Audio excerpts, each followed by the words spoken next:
Un bătrân în vârstă de 77 de ani a fost călcat duminică, 13 aprilie, de trenul Interregio Iași-București în stația CFR Bârlad.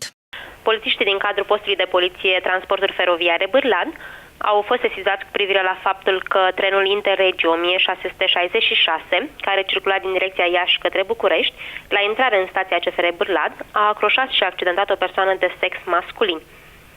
Aceasta, un bărbat de 77 de ani din localitate, traversa calea ferată pe pasaj de la prima linie către a doua și a rămas încarcerat sub cel de-al doilea vagon din compunerea trenului. La fața locului a sosit o ambulanță SMURD și un echipaj de descarcerare din cadrul detașamentului de pompieri Bârlad. Aceștia au scos victima de sub tren și au transportat-o la unitate spitalicească din municipiul Bârlad. Polițiștii au întocmit dosar penal în care efectuează cercetări sub aspectul săvârșirii infracțiunii de ucidere din culpă.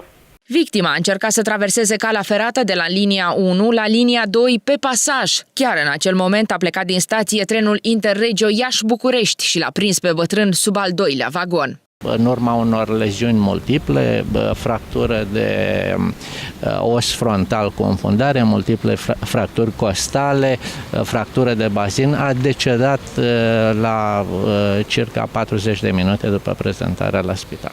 Polițiștii derulează ancheta sub aspectul noilor date, așteptând în același timp și rezultatul necropsiei.